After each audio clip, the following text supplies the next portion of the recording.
Hey ladies and gentlemen, welcome back to the channel. As always, it is Nick here, back with your daily crypto news and analysis. Today we're going to be talking about the SEC lawsuit with Ripple. We are also going to be talking about why I believe that we are about to have a massive bull market very, very soon. Like, it's going to be an absolute massive alt run. So with that being said, let's just jump into it and let's analyze a few things. But before we jump into this video, I just want to ask, if you guys are an XRP holder and you believe that XRP is going to win this lawsuit, comment down below why you believe they will, and also like this video. So with that being said, let's adjust the market. So we do see Bitcoin is actually down about 2.67, holding that 47K mark.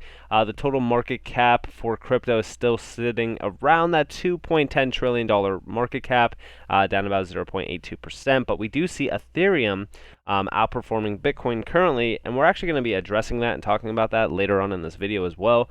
Now we also see XRP is up to about $1.20, up about 4.05% off of the news today. Now, news is really good to move XRP, but I also think that it's not going to affect it too much. Now, when we have, for an example, the SEC basically loses the case, that's going to affect the XRP price severely. But I don't think that XRP is guaranteed to pump massively when we have something like that got released today. But I do think that, it does help it move. So with that being said, let's just jump into the news and let's talk about what happened. So first and foremost, I'm going to briefly address a few things in this article. Now, I do want to say, for anybody who doesn't want to hear me read this or anything like that, you can go over to financefeeds.com and actually read this for yourself. Now, I do want to have a few terms here cleared. So for an example, this in-camera review, that basically just means behind closed doors, pretty much private. Now, we do see that the judge is not happy with the SEC's arguments, but also I want you guys to understand that when I say DPP, it means deliberative process privilege as well. So with that being said, let's just jump into it. Let's regard what is happening today. So let's actually read this. So if we do come down here, first and foremost, we do see that, the SEC yesterday filed that motion to compel Ripple to hand over recordings that they were basically recording, routinely staff meetings because a Ripple employee actually testified. That was nothing too crazy, to be completely honest with you. But we also see William Hinman's deposition has already provided a general feel that regulatory clarity is something lacking in the SEC's communications. But we also see that, what he said was all just a personal opinion, right? So anyways, when we come down here, we do see that the XRP holders basically vowed to max out the conference call. We did see that there was 4,000 listeners, and I'm sure that it was already filled. But we did see that nearly 20,000 XRP holders that filed a motion to intervene with the SEC versus Ripple lawsuit has called his following to max out the conference call. Guys, the XRP army is extremely strong, it's extremely large, and it is growing day by day. Now, we also want to talk to you guys, or I basically want to talk to you guys about a few things in regards to this overall SEC case. First and foremost, we do see that the SEC complained about the enormous popularity of these hearings, given the high level of interest in this litigation. Participation by thousands of investors has already proven incredibly disruptive to Judge Neprin's court conferences. It's so funny that the SEC, it sounds like they just cannot take the pressure, honestly. And we've seen this multiple times, even going back to Gary Gensler. So I just think it's funny. So we do see that this was basically the start of the phone and call. I don't really want to talk to you guys too much about that. What I do want to talk to you guys about is this down here. So we do see here the judge moved to Attorney Tenero, the SEC's counsel, and asked his views of the reckless standard for the aiding and abetting claim made by the plaintiff. Mr. Tenero first attacked Ripple's analysis and stated the specific simple foreknowledge alone is all that counts. But was Mr. Garlinghouse's action objectively reasonable, the judge asked. The SEC answered with a subjective argument he could sit before a jury and say he did or didn't know, to which the judge interrupted, but that's subjective.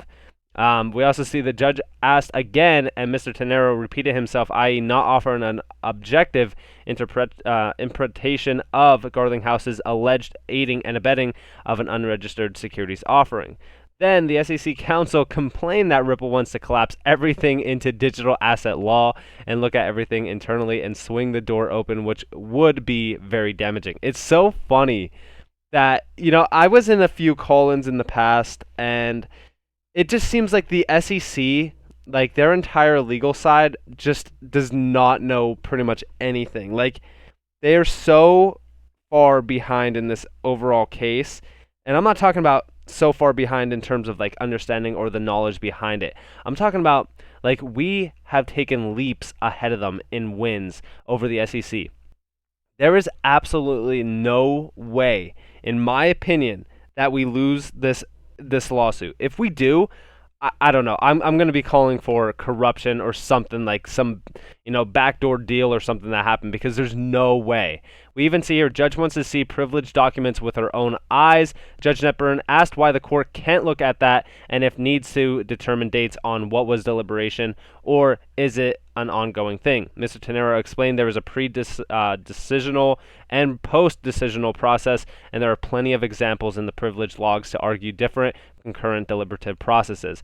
How am I supposed to know all that? The judge interrupted as she decided she would conduct an in-camera or just pretty much in private review of the SEC documents. Mr. Tenero advised the judge to exercise caution while stating it could be very prejudicial. Judge Netburn reminded the SEC the defendants won't be reviewing them, the internal documents during the in-camera review.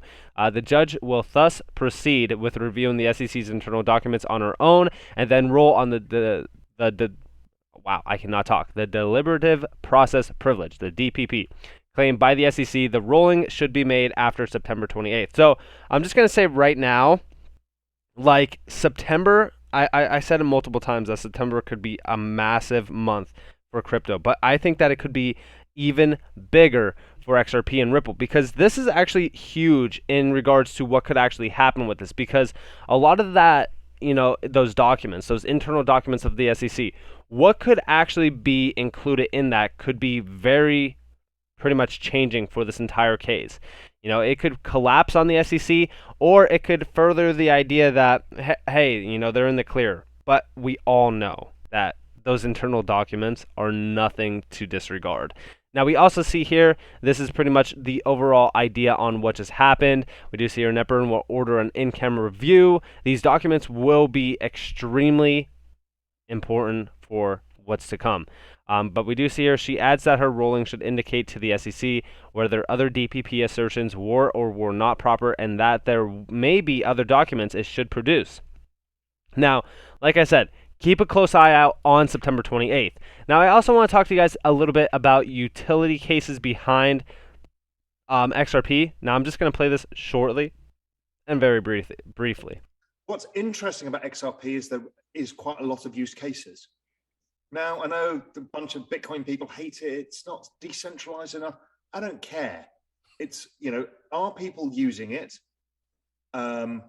Yes, a lot more than most people realize. And what's amazing about this setup is you can't buy us on any of the exchanges. And it's not in the Bitwise ETF. The Bitwise ETF is now $1 billion. The Bitwise index is, the top 10 index is $1 billion. So the moment XRP is freed, they have to buy a few $100 million of it, as everybody else can, because the exchanges will have it back. So you're setting up for a hell of a nice run. So I personally just don't really care for BitBoy's content, to be completely honest with you guys, but he does have incredible individuals on here that do talk about XRP. A lot of the people that he talks with, they never understood XRP, and now they are coming to the realization. I personally just don't like BitBoy's content because he reports on things when they're actually running and when they're in the limelight, just for views and stuff.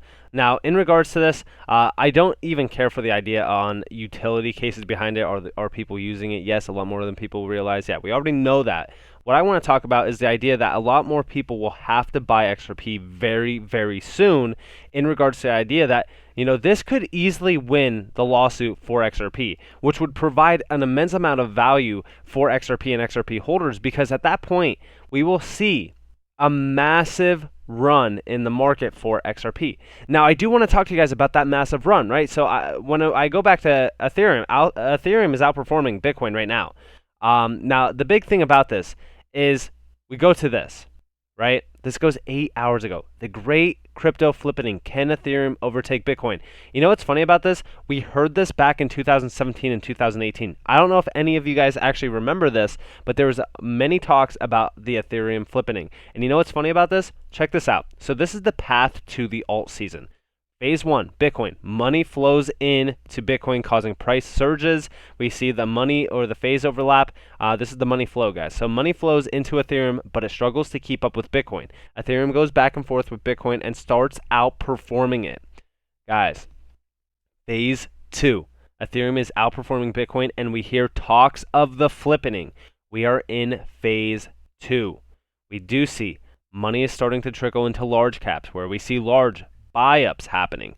We've seen some of this happening. For an example, let's go over here. We do see ADA was making moves to $3 plus.